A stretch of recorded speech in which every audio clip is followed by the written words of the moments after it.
Is it recorded? Yes, madam. Okay, so this chapter, let me put the working side by side.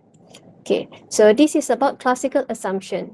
Okay, so in econometric or in specifically in OLS, we have to make certain assumption. If you can see here, if you meet the assumption, your OLS estimator will be the best method. Remember, we have so many methods: OLS, PLS. We also have logic, probit, so many different types of method. But in OLS, if you fulfill this classical assumption, we have actually 7. Okay, if you fulfill this classical assumption, OLS will be the best method or best available method to be used. Okay, remember, OLS is a simple method, but if you fulfill this assumption, this is good enough. Okay, what are the assumptions? There are only 7. Okay, the first one is you call it regression model is linear. Remember, you want your model to be linear. Is correctly specified. Okay, what does it mean by correctly specified? It means that you have included the relevant variable, relevant independent variables. You also have estimated using the correct functional form. Okay, and has an additive error term. Means that when you write down your equation, okay, remember you want to be linear because OLS is actually best estimation for only linear model. Okay, so you want your model to be linear. Okay, let me write your model here. You have y equals to beta naught plus beta 1. You have your x here. Okay, assume that you have one independent variable only. So this is the correctly specified model. You have the relevant variables here. Okay, and you also have estimated using the correct functional form. And then what is this additive error term? You have plus your epsilon. Okay, you have to have additive error term. Okay, this is the first assumption. Easy, right? Second, the error term. So you should know what is this error term. Has a 0 population mean. So if you want to write it down, your population mean is actually 0. This is the population mean for your error term. Okay, so basically, if you want to draw your diagram, how does it look like? Okay, this is your distribution. Okay, so in the middle, your mu is actually equals to 0. So mu is basically population mean. You have seen this symbol in statistics, right? Okay, so easy. So this is the assumption. Remember, you have to fulfill all these assumptions. Number 3, all explan all explanatory variable. What is explanatory? Explanatory is just your independent variable. The name is explanatory because your independent variable is able to explain the changes in your y, in your dependent variable. That's why sometimes you call independent variable, sometimes you call it explanatory variables. Okay, so all independent variables are uncorrelated with the error term. Okay, so for example here, you have, let's assume that you only have one variables. Okay, so this variable should be uncorrelated with your error term. So these two should be uncorrelated or independent from each other. Okay, you don't want them to be correlated. Okay, why is that? Because if let's say your x change, if let's say they are correlated, the error term will also change. So how will you know which variable that affect the change in y? Okay, that's why you want them to be independent from each other and correlated with each other so that when x change, you know that this is the impacts of x on your y. But if let's say x and error term is related, so who is actually affecting the changes in y? So you don't want them to be correlated. Okay. Okay, that is the reason. That is assumption number 3. Okay, next. If let's say I go too fast, please let me know. Next, observe. This is classical assumption number 4. Observations of the error term are uncorrelated with each other. Okay, now, if let's say you want to see it from the distribution, okay. So for example, this is your error term. This is your error term. So this is your error term. Okay. So for example, this is error term 1. This is error term 2. this is error term 3, perhaps this is error term 4, and so on. So you have to make sure that the observations of each of your error term are uncorrelated or random, uncorrelated with each other. Okay, if they are uh, correlated with each other, so basically this is what you call serial correlation. They are serially correlated, and you don't want this. You want your error term to be randomly distributed. Okay, so that you cannot predict how the error term is moving. Okay, you don't want the error term to be related with each other. They should be random. Okay, because the name of error term is actually they should be random. Okay, so that is the third assumption.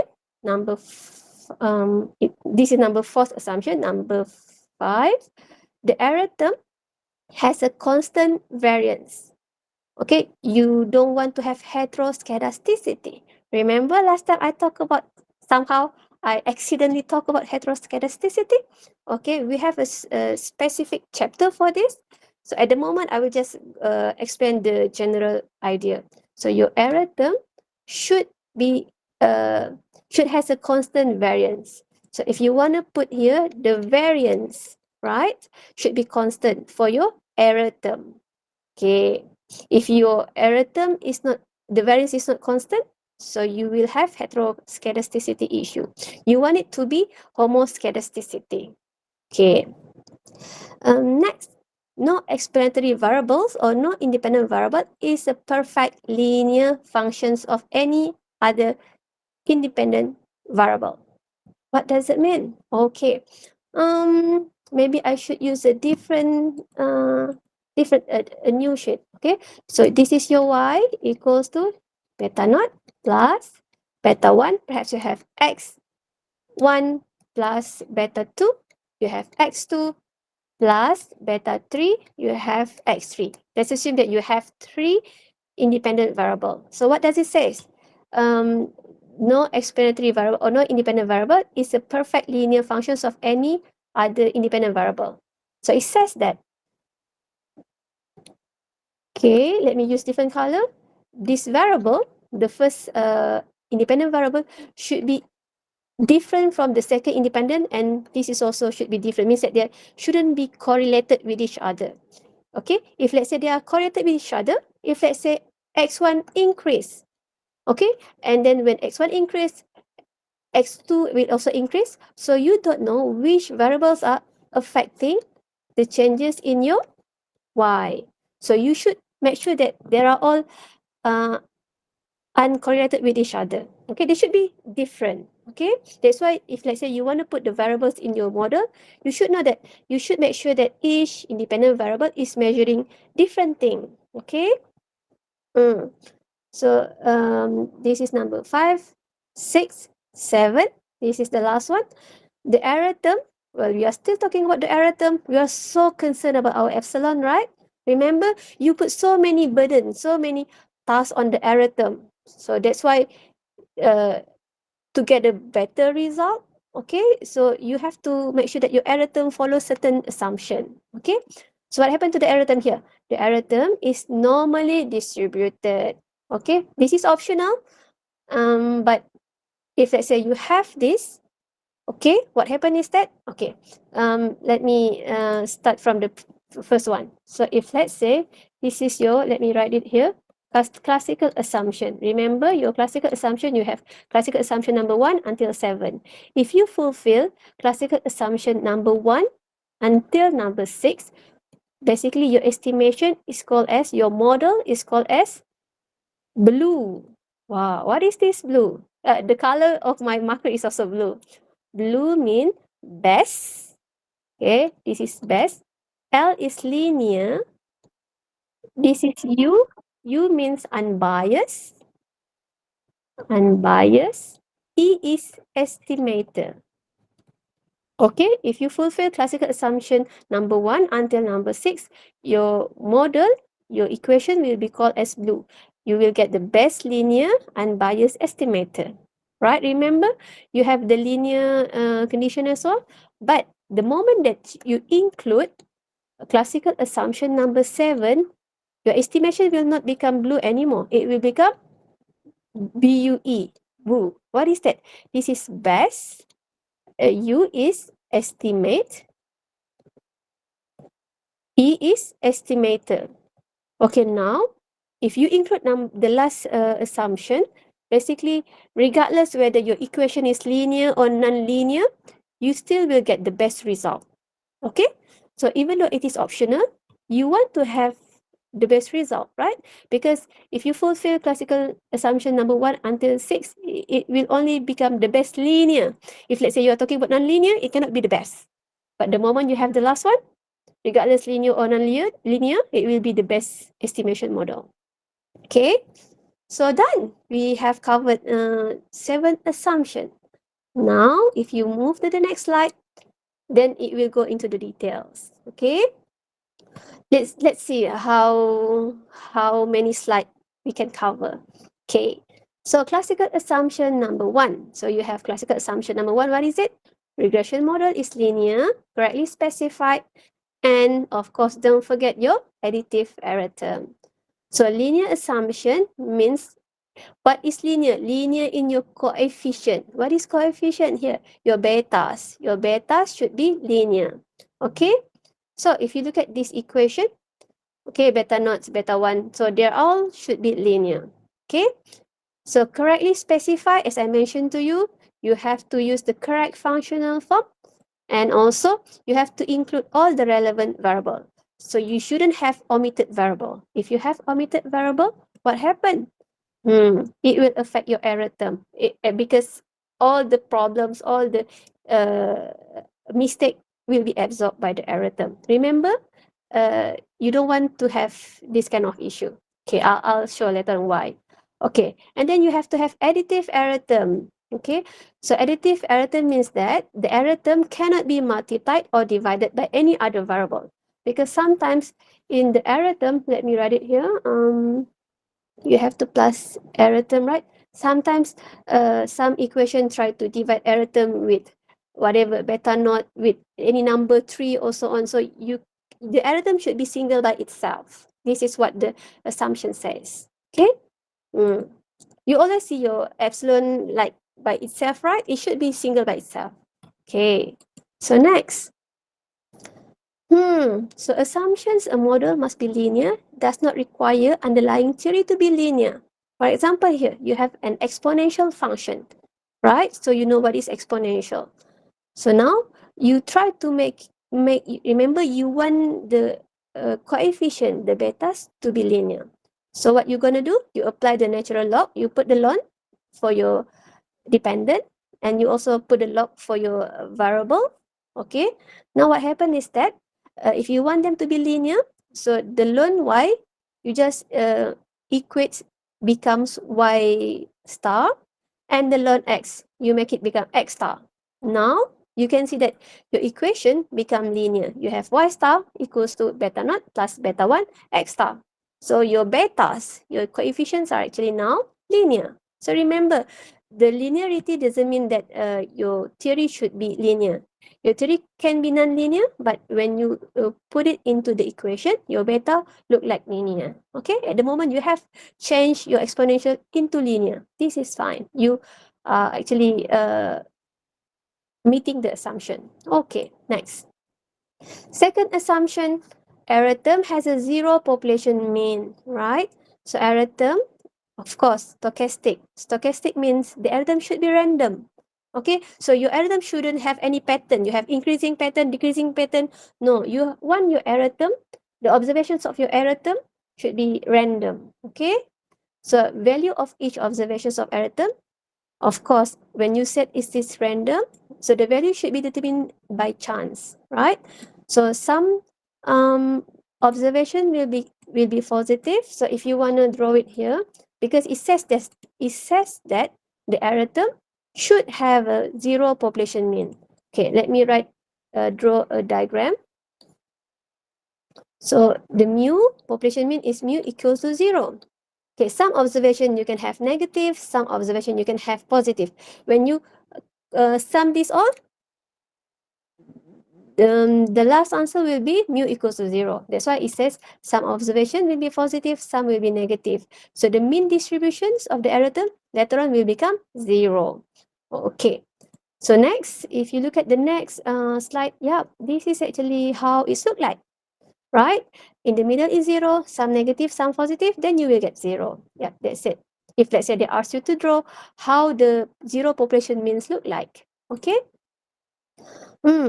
So next, still under classical assumption number 2, for a sample, for a small sample, the mean, of course, is not likely to be 0, right? Because you are talking about small sample. Sometimes you may have negative error, more negative error, sometimes you may have positive error, right?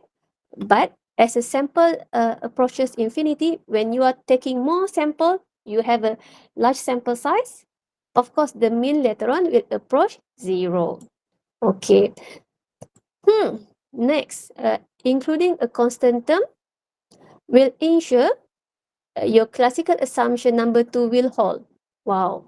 What is this constant term? Constant term is your intercept or beta naught. Okay. So this is the relationship between beta naught and epsilon.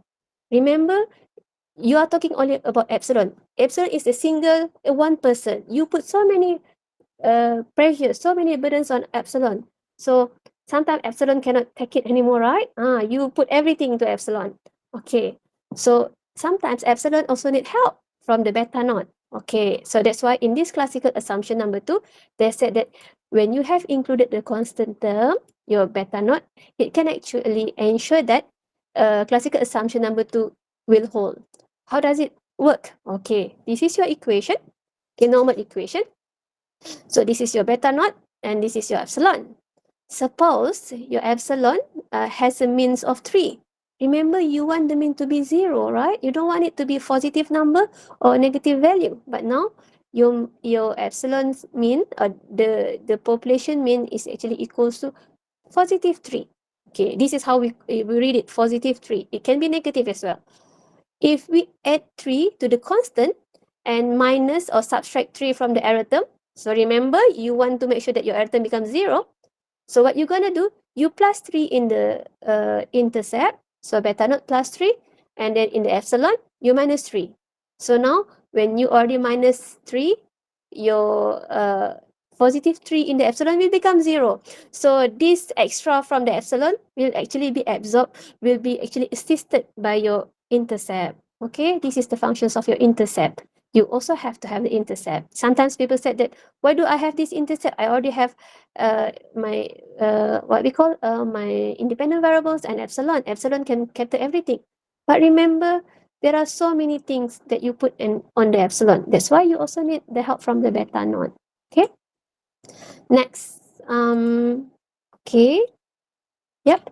So next it says that okay, equation 4.5 and 4.6 are equivalents. Okay, where is 4.5? Okay, of course, this one, the original one, and the 4.6 are the same, because when epsilon minus 3, and then you plus the extra 3 to beta naught, they are the same thing. Okay, they are the same equation. Okay.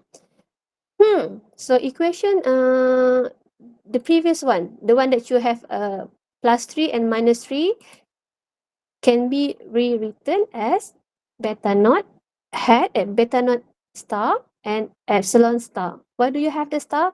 Because the star refers to the extra that you plus and you subtract. Okay, so beta naught star, basically inside it you have beta naught plus 3, and then under the epsilon star you have epsilon minus 3. Okay, so basically equation 4.7 confirm to your classical assumption number 2.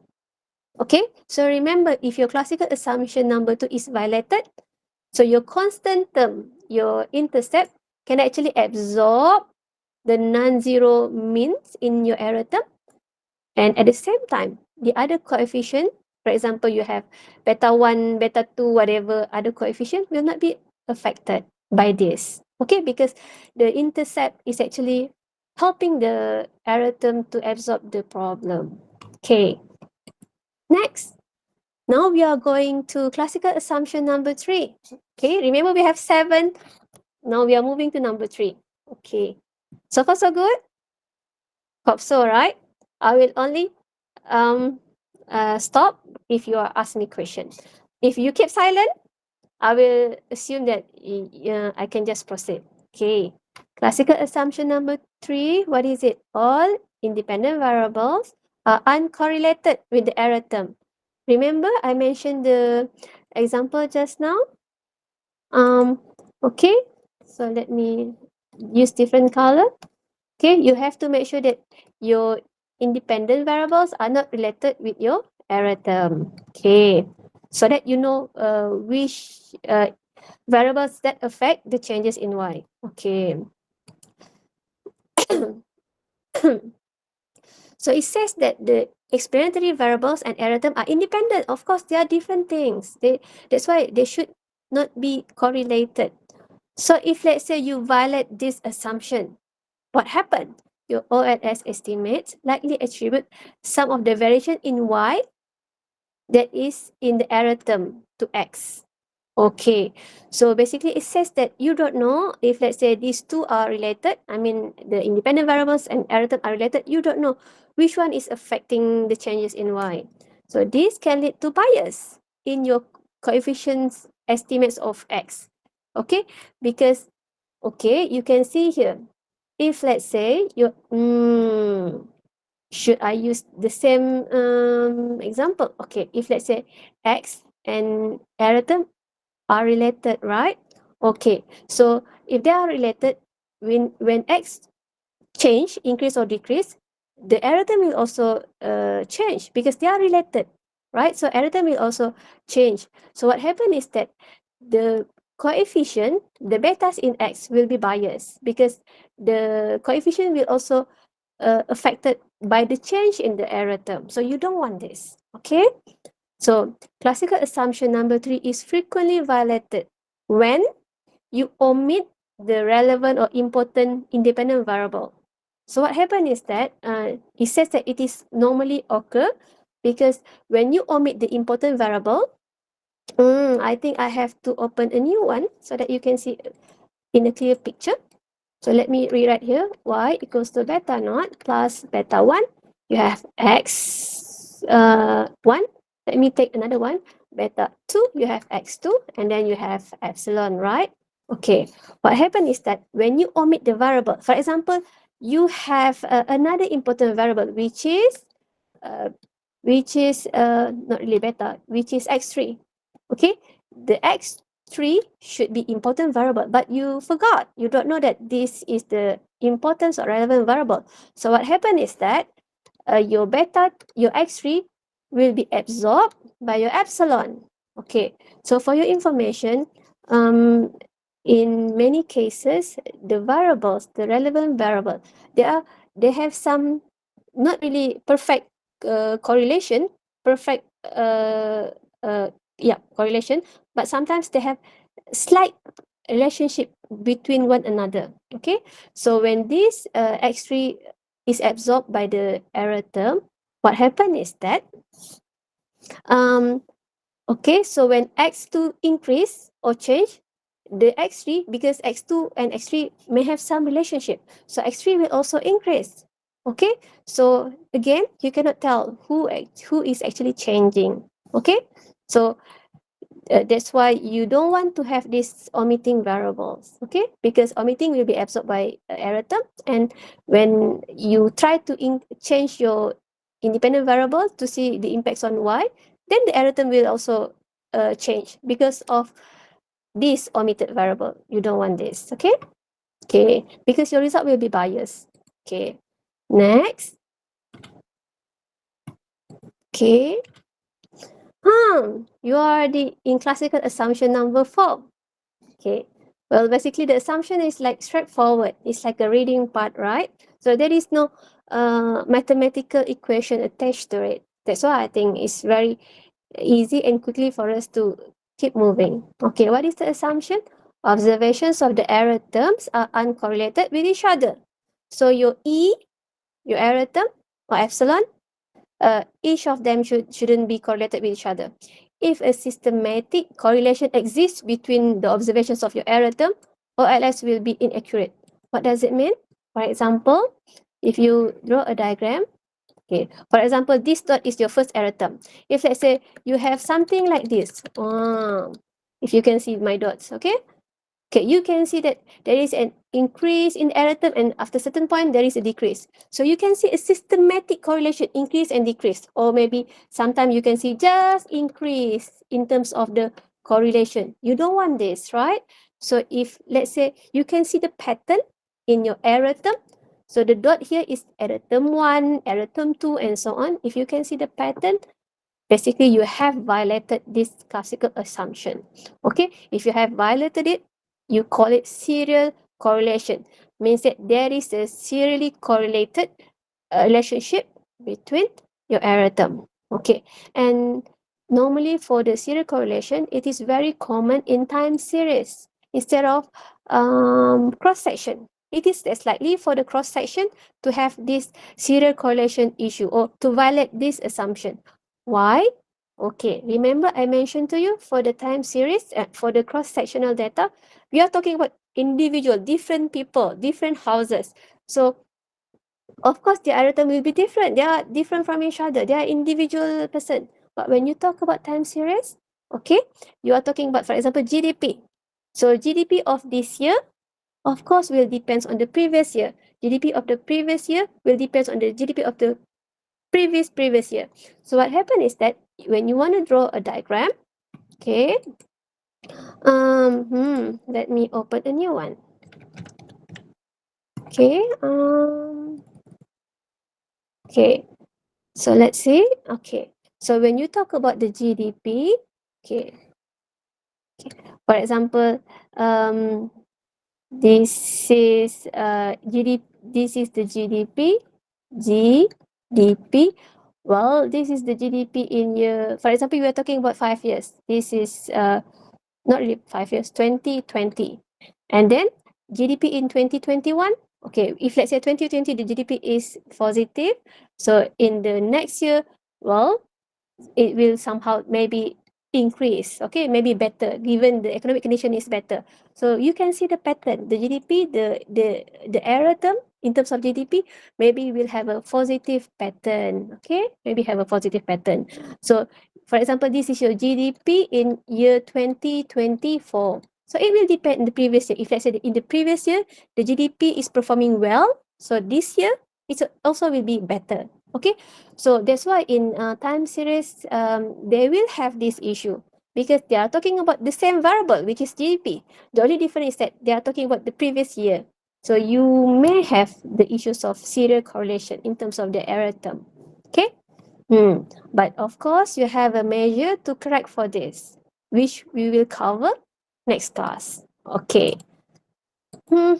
Next, this is classical assumption number 5. Okay, what is it about? Observations of your error term are assumed to be drawn from identical distribution.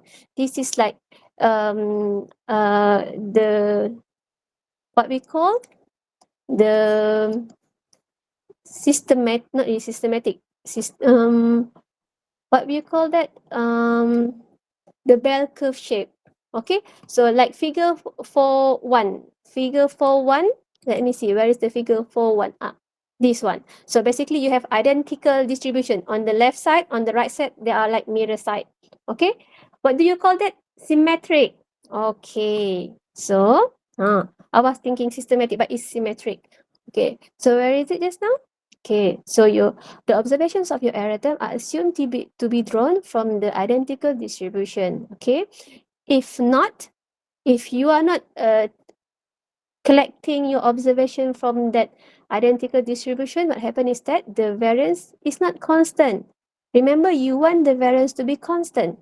If you don't have a constant variance, then you have the problems of heteroscedasticity. You want your variance to be constant or homoscedasticity. Okay, homogeneous means that they should be the same. They should be constant. Okay, so non-constant variance of your error term will of course lead the OLS estimates of standard error to be inaccurate. Normally your standard error, remember your standard error? You still remember about standard error? We put the value of standard error in the bracket, in the parenthesis when you have estimated your coefficients or your betas. Okay. So what happened to your standard error? Standard error will be larger. Okay. So next, this is number 5. Okay, this is the examples on how your what you call variance is not constant. Okay, can you see the diagram? I think this is too small, right? Okay. So this is your standard. This is your what you call error term. Okay. So if you want your error term to be constant, when you draw a diagram, okay, this is the true line. Okay, that's why they put estimated of y given the change in x. So this is what you call true line. So if let's say you want the error term to be constant, so basically error term will be like everything will be here. They are all constant. Okay, they all should be here, constant. Okay, they are close to this true line of your regression. But now if you look at the examples here in the slide, when you have small value for your z, you have small error, right? You can see that the error is small because they are close to the true line. But then when the z is increasing, oh, your error term is also increasing. So basically the error term is not constant. Constant means that they should be the same, right? So then you can see that the error term is further away from the true line. Means that you are making large error. That's why when you have this problem, your standard error will become bigger. Okay, this is how it's look like. Okay, next. Okay, let me make it smaller again. I think let's finish because this slide will talk about other thing as well, but it's good to finish the whole classical assumption. We are almost the last one. Is it? This is classical assumption number, this is number 5. Oh, number 6, right? Okay, let's see number 6. Okay, I know that you guys are so exhausted, but remember we have recorded this. So if let's say you cannot absorb this, you still can rewatch your video. Okay. Poor you guys. Okay. Okay, number 6. Okay. So what is it? No explanatory variables or no independent variable is a perfect linear functions of any other independent variable. As I mentioned to you, okay, if you have the equation, you have seen this equation thousands of times, right? So beta 1, you have maybe x1, you have second plus beta 2, you have x2. Let's assume that we only have 2 independent variables. So it says that these 2 variables should be different from each other. They should be independent. So x1 shouldn't be perfectly linear or related with x2. Basically, they should be independent. They should be different from each other. Okay, so there is 2 terms that you should know. Perfect collinearity. They can have some relationship, but shouldn't be perfect. Okay, perfect means when x1 increase by 10%, x2 will also increase by 10%. Perfectly change the same thing. Or x2 will decrease by 10%. Okay, this is perfect. Means that perfect. But they could have some relationship, but maybe very small. The very small is accepted. Okay, so perfect collinearity means that it's the relationship between 2 independent variables. Okay, they are basically, because it is perfect, like they are basically the same variables, even though the name are different. But since these 2 are perfectly related to each other, we consider them to be the same variable. Okay. Perfect multi-collinearity. But normally we will just stop at multi-co, but it's actually multi-collinearity when more than 2 independent variables are related. So at the moment you have 2 examples. This is perfect collinearity.